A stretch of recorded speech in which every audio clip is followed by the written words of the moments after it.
Before this podcast, we would like to give a massive thanks to Keith at KMR Audio, who has provided us with all the equipment we have needed to launch our podcast.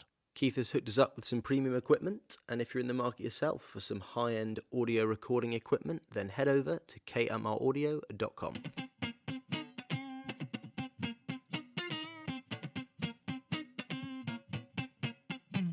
The balls are shown. The balls are shown. The balls are shown. Hello and welcome to the Bull Sessions, a podcast where we delve into the lives and stories of successful millennials. My name is Tom West and I'm joined, as always, by Henry Martin. Hello. And Ross Jeffries. Hello. And today we're lucky enough to be joined by Becca Dean, co-founder of the Girls Network. Becca, thank you so much for joining us. No worries, thanks for having me. How are you doing today? I'm good. I finally got here. So Yeah. Slight mix-up, but that's fine. That's Slightly fine. more our fault than anyone else's, but Well, I I'm mean, here like now. every week there's something that goes wrong, so we were just Okay. waiting for it to Keep happen. it roll with the punches. Yeah. I think so. First, just to ask you to briefly sum up what the Girls Network is and what you do would be a good place to start. Yeah, so the Girls Network is a charity social enterprise and we match girls from the least advantaged communities across the UK with professional female mentors. So the idea, or I suppose my light bulb moment for the Girls Network came from me being a teacher. I did teach first and taught in quite a challenging school in northwest London, and actually was really struck by the girls that were in my classroom and actually the incredible talent that they had, but also a lot of them lacked self-confidence, self-belief, and did have ambition but could never really realise that they could then go and achieve that ambition. And what I wanted to do is bring brilliant women so they could then see great women doing great things and think that they could then go and do that. Okay, so what was there like an event which really made you think this needs to be done, or was it just kind of general with them at school? Yeah, like I did have, I suppose, that like entrepreneur light bulb Yeah. startup moment that people talk about. And I think there was lots of things that had built up to that. But I tell this story a lot, but I took a group of my top set year 11 girls who were really bright into central London on a trip. So I taught in Neasden, which is sort of Wembley area. Mm-hmm. We went on a trip into central London, and it was actually a tour of some different law firms that were putting on an event. And the first stop was the Gherkin, and we were stood outside the Gherkin, and people were sort of coming and going. It was really busy, and then one of the girls, she sort of looked at me and she tapped me on the shoulder, and she genuinely said, "Miss, why is that woman wearing a suit?" I just looked at her. She's going to work with the men. That's where she's going. That's where she belongs. And for me, it was the realisation at that point that actually this girl and many of her peers didn't know any professional working women. And we have a phrase at the Girls Network, we say you can't be what you can't see. Yeah. And I think for me it was that moment that I suppose was a catalyst for thinking actually I just want to get them seeing great women doing great things. Mm-hmm. And it's sort of the idea of just putting that aspiration in their head rather than telling them where they need to go to find it. It's just almost putting that belief in their head, and so they can then choose their own path. And it sort of opens up a lot more different paths as opposed to just what they had been told women in the workplace do. Yeah, definitely. And I think it is that exactly, it's options, isn't it?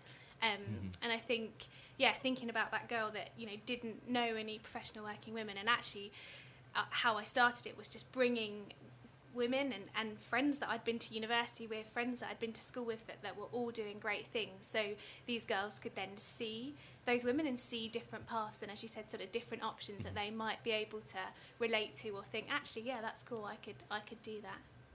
So then how did the idea kind of develop? Because obviously you've had the light bulb moment. Yeah. But then what was your first step to kind of put it into practice? Yeah, so we've been going 5 years now, which is scary actually. So on International Women's Day this year, which is creeping up, it will be our 5th birthday. And how I took the idea was I sort of had that moment when I took those girls on the trip, came back to my classroom and really looked at the girls in my school and actually thought what they really need to see is a professional women in different fields so they can kind of go and see them and believe that they could do that. I remember researching and just typing into Google charities for girls, aspiration raising for girls, organisations that support girls, and there was genuinely nothing out there. And actually I thought this is such a simple thing. So I remember speaking to my head teacher at the time and getting him on board and saying, look, I've got these women in my network, let me bring them into school and get these girls to see them. So it literally started, I suppose, as bringing women into the school on just an evening. And actually the initial idea was only ever going to be, I suppose, like an aspiration raising assembly type speed networking. And you never saw it 5 years down the line being what it is now. Yeah, and I didn't really at that time think about mentoring. And again, it wasn't until, so I had this amazing, I suppose, speed networking event, which was the initial starting point, which I thought would, which I hoped, I suppose, would have a real impact on how they saw themselves. We spoke about aspirations and their confidence, and it did. It definitely did. Like, there was such a buzz in the room, like these girls meeting these brilliant women, and I remember, other girls that weren't at that event coming to me the next day and being like, Miss, like, I really want to go to that was great. But I realised that actually that wasn't enough. That one-off kind of aspiration assembly thing wasn't quite enough. And I remember a girl came, and I remember it so vividly because we had Ofsted, we had the dreaded Ofsted, and I was there sat in my room marking and planning my books, and the girl came down to me and she said, Miss, that event you did last night was amazing, it was so good. And she said, you should know this, I found something out. She's like, you're a young teacher, you should know this. She said, last night I found out you can go to work, have a baby, and then go back to work. And I went, that's maternity leave, and that's so important that you know that. And actually more of the girls then came to me that day and was like, oh, Miss, I want to know how she was an engineer, what she studied, how did she do this. And actually I was like, do you know what, this one-off kind of speed networking assembly isn't enough. What needs to happen is a series of conversations and a relationship so they can explore that stuff, because unfortunately some of those girls just didn't have the capacity maybe for those conversations within their life and quite busy parent structures and that sort of thing. So that's how the sort of mentoring program evolved. And that happens with families. People get busy and you miss out on conversations that you probably should have. Every family has that. But then you sort of were pairing girls up with mentors, and I wanted to know how that worked, how they get matched together. Yeah, good question. So we do a bit of, so now we match, so we went from those 30 girls in my school 5 years ago, and now we're just shy of about 2,000 girls and women across the country. So we're London, Portsmouth, Brighton, Birmingham, Manchester, Newcastle, Liverpool will be across the Midlands more, and East Midlands this year. So we've grown, we scaled quite quickly, and the process we kind of do a bit of, so it's a big, matching is a big operation, and we go into, so when the girls, we work through school, so when the girls become part of the girls network, we go in and we do some information with them about mentoring, what it is, we find out a bit about them. But also what we really pride ourselves on is making sure that our mentors are from a real diversity of sectors, kind of breadth and depth of roles and careers, because we think that's really important so we can make that match and make sure the girls have access to lots of, a broad range of things, really. And am I right in thinking that it's a kind of a one-to-one mentoring scheme, as I say? A question that kind of struck me was, how, or kind of what the ratio in terms of mentors to mentees? So would one mentor have more than one mentee, or is it purely one-on-one? Yeah, so it's a one-to-one relationship. So it'll be one mentor to one mentee. Sometimes a mentor might take on two mentees if they want to, but usually, it's a one-to-one thing, and it's for about a period of a year. So core to what we do is the mentoring, and that really sort of, I think, unlocks the confidence, the self-belief, the self-worth. They talk a lot about careers and options and aspirations, but we also provide workshops and other opportunities that the girls wouldn't normally have access to. Because it's not just the education side of it, it's not as if they've just got another school teacher, is it? It's more of a real relationship and sort of a bigger rounding of the person as a whole, like the softer skills, just rather than, oh, you can do this, but we're actually going to help you through that journey. Yeah, definitely. And a lot of what we look at is sort of resilience, self-worth, a lot of those work-ready skills that are really important. For some of our girls, it's even about sort of being able to make eye contact, being able to shake someone's hand, some of those stuff that they might not have explored before they work through with their mentor as well. Is there a criteria for picking the girls, or is it just you ask the school and they say, look, I think this person might need help, or is it just anyone? Yeah, so we support all of our girls are from the least advantaged communities. Yeah. So a lot of our girls will come from maybe 3 or 4 generations of women that haven't worked. A lot of the girls we work with are eligible for free school meals. Yeah. So when we work through schools, and we work really closely with the schools because they know the girls really well and they have those relationships. So we work with them to make sure that the right girls are on the programme that will be able to benefit and also really need our support. So the schools are really crucial in what we do in the programme we deliver. I find it crazy because if you've got 2,000 girls, that means pretty much 2,000 mentors as well. Yeah. So how do they find all of them, or how has it kind of worked from the beginning? Like where did the first ones come from? Yeah.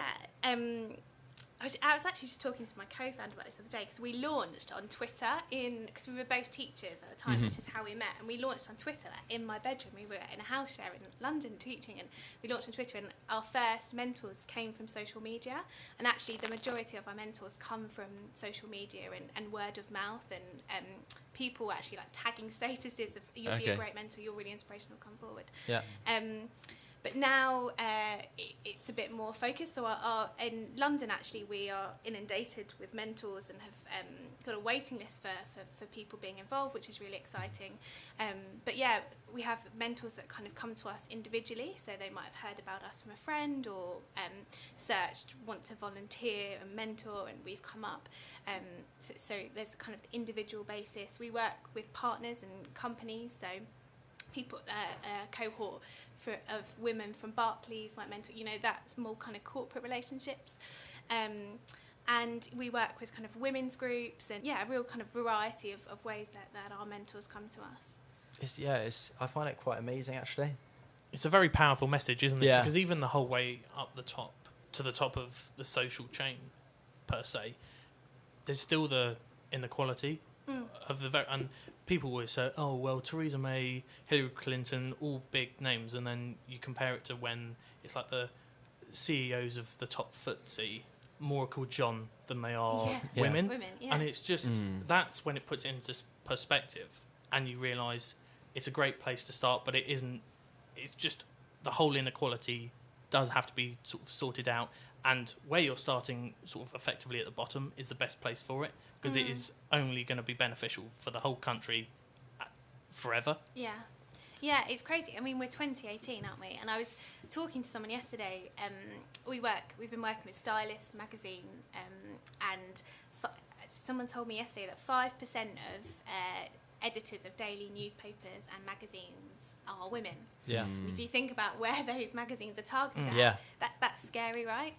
And actually, we share some of these statistics with the girls before they start the programme, and it shocks them, but it also, for me, it gives me a lot of hope, actually, because they feel really frustrated, and I feel like actually that's a generation of girls that will hopefully change those statistics. Yeah.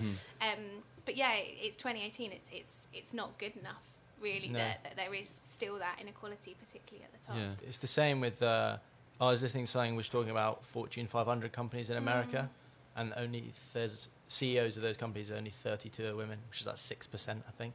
Yeah. I think that's probably the stat I was trying to find. FTSE is the same, pretty much. Yeah. I think it's like 12. So actually, probably not even that. Yeah. I can't remember. I think the most poignant person in society, especially this week, has come from such a tragedy, but it was Emma Gonzalez, the woman who was a survivor at the shooting recently, and she's been sort of the main spokesperson for the whole campaign. They'd gone to the White House, and it was her effectively calling BS on Donald Trump and all the gun laws. And I think if the women that get mentored could see someone like that, even she's only 17, I think, and that's just absolutely like inspirational. There's no other words for it, and I think that's just great for young girls to aspire to be like. Yeah, definitely. I guess just to see like the quote that you were kind of mentioning at the start, that you can't be what you can't see. For that to be kind of out there and all these young girls can see that, I think that's a brilliant start, and something which definitely needs to be improved on. But yeah, I guess kind of from your experience, what has been the main cause of this kind of gender disparity? Yeah, big question. Yeah, it's probably quite a meaty Heavy hitter answer. from Henry. In 10 words. I think there is a multitude of Oh, yeah. factors that contribute to gender inequality, particularly in the UK. It's almost like I don't know where to start. Yeah. I think role models is a big place to start, and hopefully we are part of that solution. I think girls, as I've said a lot, need to see women doing great things, but also need to see diversity in their role models. Yeah. That is really important, and I think linked to that is the media and how they represent women. And it always shocks me when I go into schools and ask girls who their role models are, and some of them have some brilliant role models. I love it when they tell me Michelle Obama is their role model, but actually a lot of girls will say women like Kim Kardashian or Taylor Swift, and when they are actually they're business women, they're brands in their own right, they're incredibly successful, but when you dig a bit deeper as to why they're their role models, a lot of the time it's because of their physical attributes rather than their professional accomplishments.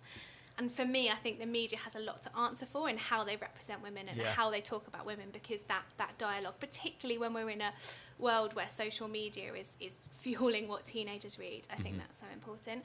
I think we've spoken about diversity on boards. I think leading companies, FTSE 500, they need to do more about getting women onto boards. That needs to start a lot earlier. And I think there's a big thing to do around maternity and paternity leave, because I'm at an age now where a lot of my friends are thinking about having children, and it still shocks me again that we're 2018 and it's such a big decision for women, and actually paternity leave just sometimes isn't equal as well. I also think I could go on. I also but I think flexible working is something that is also really important for women. At the moment there's a big campaign on the flex appeal, and how we encourage companies to be more flexible for parents and women, and make sure that it's an equal place coming back after things like maternity leave. But yeah, I have an endless list. It will probably take a full hour, really. I was in a school working over the summer, and the way that the boys there were like speaking about women was like, it shocked me as well. And I know we came from an all boys school and it's never like the perfect environment, but the way they spoke about women like really shocked me. And that was a mixed school, and it was even worse that the teachers didn't call them out on it at all. And I was stood there. I was stood there, and I said to them, like, you can't say those things. But to them, it's just natural. And I don't know if that's part of it as well, because I think sometimes a lot of not even male teachers, but female teachers as well, just seemed like a bit too afraid to call them out on it. I think a lot of that comes back to what you were saying, Becca, about everything's online now, everything's kind of social media driven. So if these young children are seeing these images of women or content about women, of course it's going to sway their opinion. I think that's something that needs to be changed. Yeah. And it is just the media. There's so much of it, and not enough women on TV speaking about the actual power of women. And that's, again, it is pure frustration. But it's one of those things that is going to take time. And it's more things like the Girls' Network that is going to actually solve those problems, I think. But one thing I did want to talk to you about, was it just like one day you were a teacher and one day you were heading up this charity, or was it a gradual realisation that you weren't going to always forever be a teacher, but the charity was going to take over? Yeah, good question. So both my parents were teachers. My dad was a head teacher, my mum was a senior teacher. They met teaching. I met my husband teaching as well, so clearly followed in Runs in the family. They both, I could see how stressful teaching was actually, and they both said to me, never be a teacher, it's really stressful. And then I kind of left university. I actually went back to my hometown, which is Portsmouth, and worked in the museum services, doing some education stuff. But actually really had this urge to be a teacher, so applied for Teach First, which you probably know, which is a scheme that places you into quite challenging areas of the country, and actually was placed in a girls' school. And I've always been really passionate about gender equality and feminism, and it felt like a really good fit at this school, and I absolutely loved my time there. It was really challenging. We were constantly in special measures, so many different head teachers over the time I was there, and I always thought I'd stay in the classroom. But I think when I had that idea, I thought about the impact that this could have, and doing that pilot with these 30 girls that were in my school and seeing the transformation, like not just on their academic grades, which had jumped massively, but the softer skills. We spoke earlier about kind of work-ready skills, but just I taught a huge Somalian community of girls that were actually quite painfully shy. So when I first met them, struggled to even make eye contact with me, and then at the end of the programme, seeing them being able to put their hands up in class, articulate opinion, feeling really confident about their ambitions and their belief in themselves. And I think for me, seeing that impact and then seeing actually what this idea could have at scale and the impact that it could have nationally really excited me. And I think it was the moment when I remember turning up at school and other head teachers in the area had heard about what we were doing and emailed me and said, can you bring this thing that you're doing into my school? And I remember having this moment thinking, actually, well, it's not really, it's just here in the school that I'm teaching at. And I think it was that moment when I was like, actually, there's a need for this. So how hard was it, the transition from attracting schools and partners? Was there a time where you were going out and kind of constantly asking these people, or were you fortunate enough for it to kind of come to you?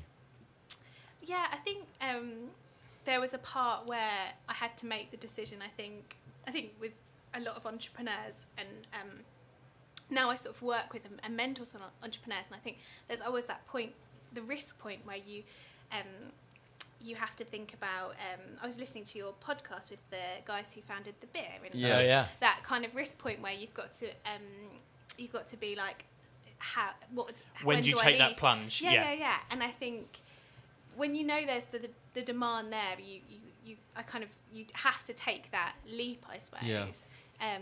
Yeah. So I've completely lost my train of thought. What was the question again? What did you ask? You're asking how did they come to you? Yeah. How difficult was the finding these partners and kind of schools to work with? Yeah, I'd say I think it actually honestly, it was really overwhelming how excited people were to support us. And how quickly people wanted to be involved. And I think that was really exciting, and I think that's when we knew we had something really good. And obviously there's a struggle in kind of getting the startup and sustaining it and that sort of thing. But we've always been really overwhelmed by the people that are just so excited to support us. I think that kind of shows evidence to it's clearly something that's needed, and it's clearly something which a lot of people are passionate about also, but just haven't kind of got around to doing it. So that's promising, though. The fact that you could do it without the fact that people were so interested, it shows that people are really interested in the issues as well. And I think it felt a really good time as well. I think for a lot of time in education, there was a lot of stuff about boys and boys underperforming, which definitely needs focus and issues. But there was a lot of stuff out there that supported boys, and I think what had been neglected for quite a long time was girls, because yes, girls do outperform boys if you look really basically at grades and the statistics. But if you look beyond school and university, and if you look at where women sit on boards and how they progress in their career, there's definitely a huge disparity there that just hadn't been tapped. And would you say the excitement that you received was what really reaffirmed and sort of spurred you on to go, there's this need, I am going to provide it because I think that's what girls deserve? And that was just really your, again, sort of another light bulb moment where you thought, this is me for the long haul here. Yeah, and I think it was the conversations that when we were sort of recruiting our first group of mentors for the first year, women would say to us, I can't believe this hasn't been done before. And people would say it's such a simple thing, which it is, right? Just getting some professional women and some girls and putting it's not a complex thing that we're doing. But I think it was those phrases like, I can't believe this is done before. This is something that, yes, of course, that affirms that actually this is what is needed and the right thing to do. Because like it can only round you more as a person as well. Sort of hearing what almost comes across if we were to ask it, as in a woman can go to work obviously and have a baby. They all are almost silly questions, but if you've never been told the answer, then it's quite a reasonable question. And I think the fact that we've all had quite a decent education is a completely different world. And for these girls, they just aren't getting that opportunity. But it is that example of showing how women can succeed. Yeah, and I think, going back to that comment of, you can go to work, have a baby and go back to work, that for her, if she hadn't seen that, again, it comes back to you can't be what you can't see. If you haven't seen that, how would you know that was the thing? And I think, that's why we found mentoring to be so effective in the solution, because it just needed those conversations and a safe space to ask questions that they wanted to find answers to, or maybe they didn't even know yet, and that came through the process. So how does it exactly work in terms of the mentoring? So do you have a set process that you follow, or is it just really, really particular for each student? So the mentors come to us through they kind of fill out an application. They then come through training, which looks at kind of aspects of mentoring, what we want from the Girls Network, what we do, our mission, that sort of thing. It also covers safeguarding and child protection, which is obviously really important. And then it's a year-long programme where they meet about once a month for an hour, 2 hours. It's for a period of a year. And we have a programme, so we work with girls aged 14 to 19, so they're secondary school age. And there's quite crucial age of like making decisions and choices. We have different programmes for the different stages, and that will look at kind of risk-taking, curiosity, if they're in year 9 thinking about options for GCSE, if it's year 12 or year 13 thinking about what they'll do beyond school.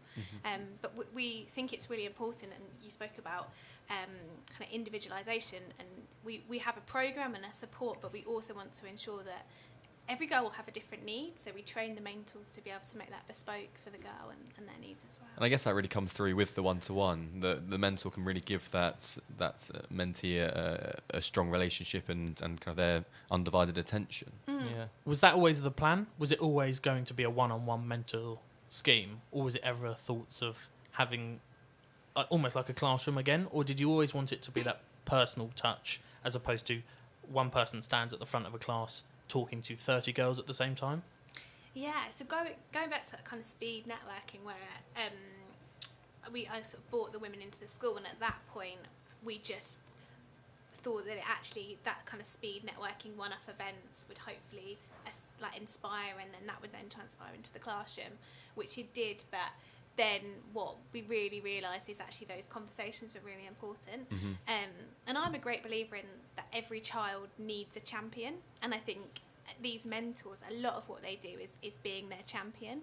And so much of what the mentors do is about building their confidence. But if someone's telling you, you can do this, you should go for this, like you'll be great at this, that's a lot of what those mentors do. And part of what it is championing them, and then having those conversations and exploring what they might do for the rest of their lives. Because I guess it's very much the point of it's one side of the story to open up these options and kind of increase the accessibility to positions or kind of future career paths. But then you've also got to, on the flip side, mentor these young girls to be able to take them and kind of hold themselves in a room with interviewees or kind of that. So it's very much a double-sided approach to it. Yeah, definitely. And what we started a few years ago is our ambassador network. For me, this is the most exciting bit of what we do, actually. And yes, the mentoring program is so important, the year-long mentoring, but when they graduate from the program, we have a big ceremony and parents come, and it's really exciting. But they become ambassadors of the Girls Network, and they have, I suppose, a lifelong membership to what we do.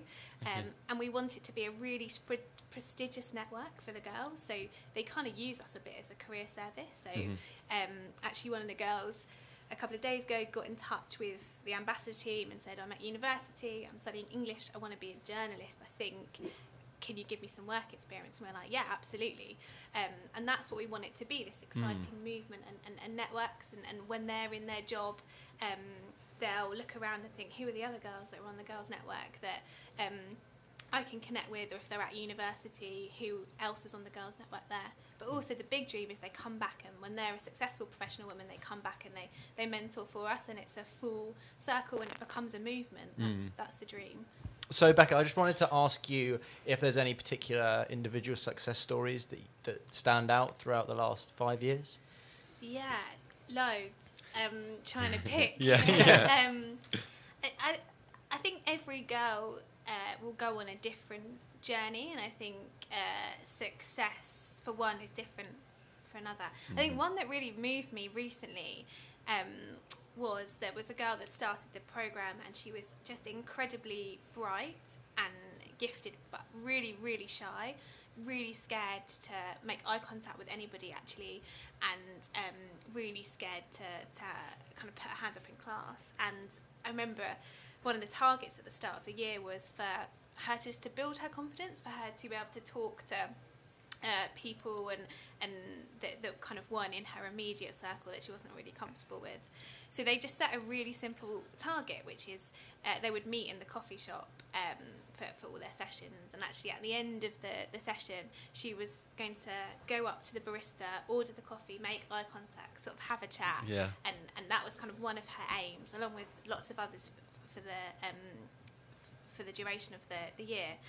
And the mentor at the graduation said to me, on the last session where they met in the coffee shop, the mentee was stood there with 2 coffees, and she was like just having this chat with the barista. Yeah. She walked in, and I think that's so simple, but actually confidence is such an important quality for success and to achieve things. So that was really exciting. And then I saw her at the graduation and the celebration event, and she just walked up to me and shook my hand and introduced herself. And I was like, that is just, huge progress and incredibly exciting. And I think, there's girls that have got brilliant places at incredible universities. There's girls that have gotten brilliant internships and, got into brilliant work placements and achieved phenomenal things. And I'm proud of all of the girls and what they've achieved. There's girls that have seen the power in what we're doing and then actually set up a girls' network for them within the school. So a group of year 11s have then thought, actually, we want to take some of the stuff we've been doing with our mentors and mentor some girls in year 7 that are coming through, because that transition from school is really difficult. And they use some of the tools that we'd given them to, and that was, again, like just beyond the impact that we thought we'd have. That's really cool. It proves that they understand how much impact that the whole movement actually has. Yeah. The fact that they aspire to set up their own network. Yeah, But definitely. I think that's where you must feel so sort of fulfilled that you've actually done what you set out to do. Or would you go as far as saying that, or would you say you're still not there yet because you just have plans to develop? Yeah, I say we have a big ambition to make sure we reach the girls that need us across the UK, and then we'll think about what we do beyond that. And I think when you start something up and you're an entrepreneur, it's really fast paced. And actually those moments when you go to a graduation ceremony and the more we grow, the more people we employ, the more you get removed from the day-to-day. So it's so nice to then go back and hear those stories and hear those impacts. And also it's the mentors. Like when I talk to the mentors and they say to me, I went for this promotion because of the Girls Network, because, they were giving advice to their mentee and saying, put your hand up in class, go for this after-school club, put yourself forward for this. And they say, I then have to practice what I preach, and I see this promotion, and I think I might not have gone for it, then I have, and that's because, I've actually realised through this the skill sets that I have. And again, like that impact on the mentors, that's really powerful and exciting as well. Yeah, I love it. I really like it. So what are your plans for the future? Do you have any specific ones, or? Yeah, so 3 years ago now, which is really creeping up on us. I'm saying that, I don't know, time's right. But by 2020, we set some 2020 goals, which is soon now. But by 2020, we want to have presence in every region across the UK.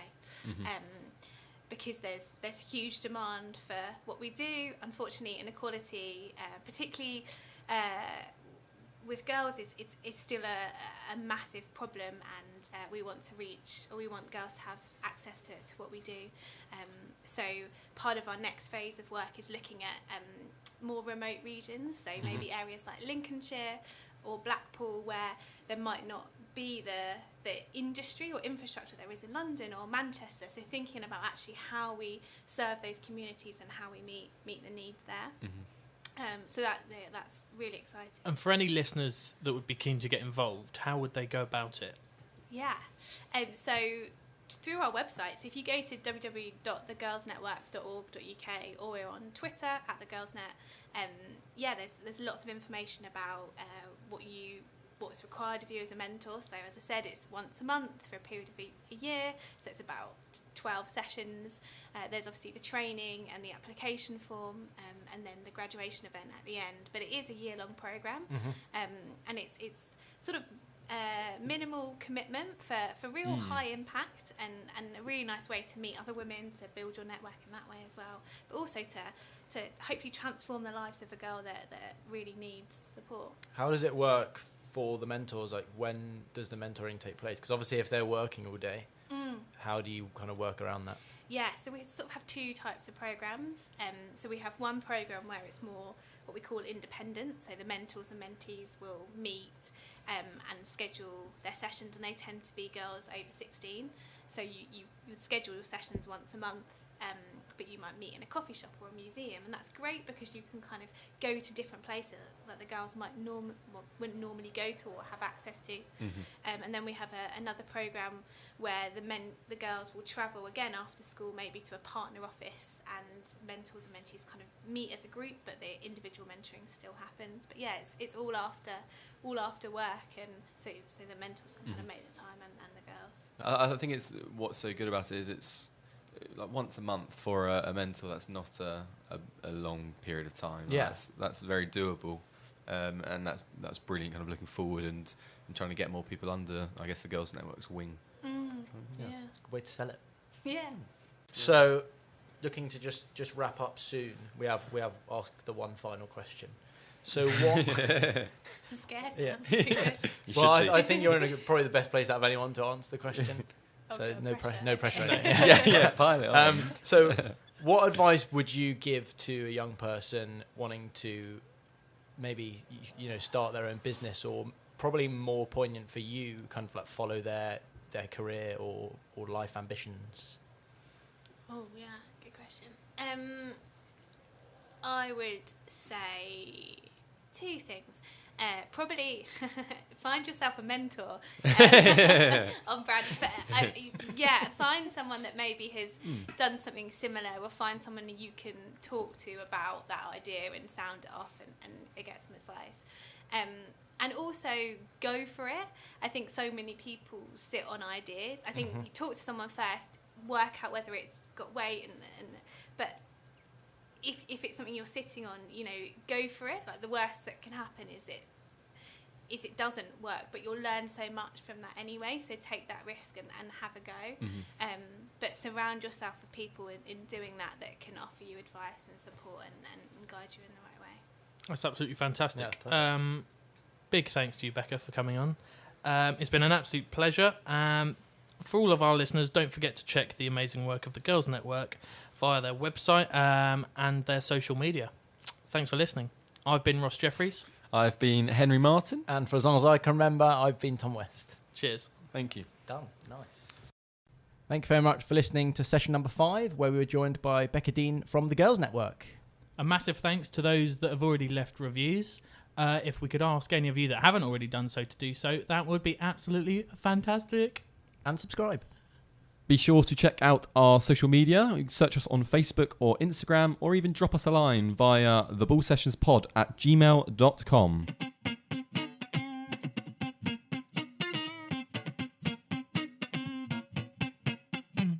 The balls are shown. The balls are shown. The balls are shown.